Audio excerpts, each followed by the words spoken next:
what is happening in the south of Israel. We have been getting you all the pictures from the capital, Tel Aviv, and this was a ground report from Jerusalem. But what is going on in the south of Israel?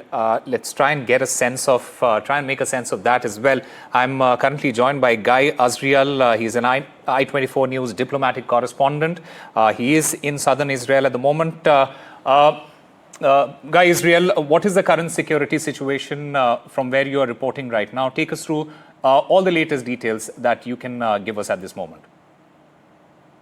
Hi, Osama. Good evening. Thank you for having me. First, just to clarify, Jerusalem is the capital of the state of Israel. Tel Aviv is the big industrial, financial city. You know, I live in the southern Israel. I've been reporting out of here for international media and for I-24 News for many years. For so many years, this area has been the hotspot of rockets coming into Israel from Gaza, about 7 kilometers from where I'm standing right now. Of course, after October 7th and after 20 months of war, the situation has changed dramatically. This area is no longer the main target of rockets and missiles, but Tel Aviv, of course, when the Iranian regime, the Ayatollah regime, is targeting mainly the main cities in Israel, namely Tel Aviv, Haifa, and other highly populated areas. Now, we saw that barrage of rockets, over 30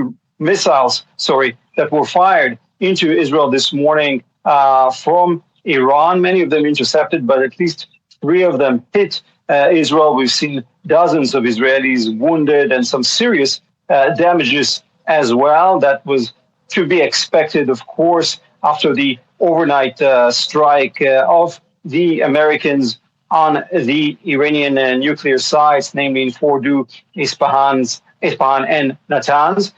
Now, this is, of course, the latest in a series of strikes. Of course, Israel started these strikes on Friday, and this is going on after a war, as I said, of 20 months in which Iran has used all of its proxies in the region, namely Hamas, who started October 7th. The following day, October 8th, we saw a barrage of rockets from Hezbollah for many, many months until Israel managed to inflict major damage on that terror group and eventually leading to a political agreement that saw Hezbollah withdrawing from southern Lebanon, from Israel's borders. We saw constant rocket fire from the Houthis as well, threatening not just Israel, but also many ships in the Red Sea. And now this direct conflict between Israel and Iran, as the Islamic Republic is racing for a bomb. Both Israel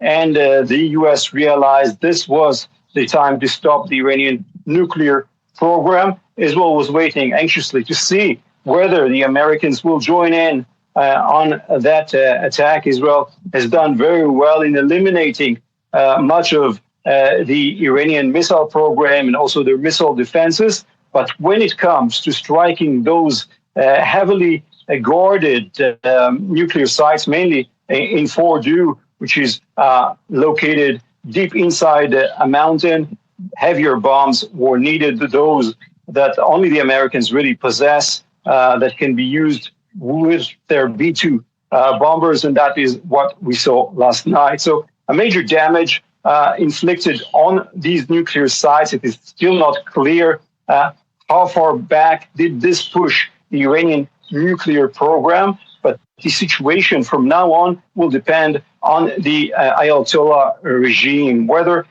they will agree to a deal that would see an end to their nuclear program, or if they don't, we are expected to see more strikes from Israel and the U.S. Of course, the Iranian threat is not only on Israel, as we saw over the past 20 months, also on many of the American allies in the region, namely the Saudis, the UAE, Bahrain, and other in this region. Obviously, many of them were very happy to see perhaps the beginning of the end of the Iranian nuclear program.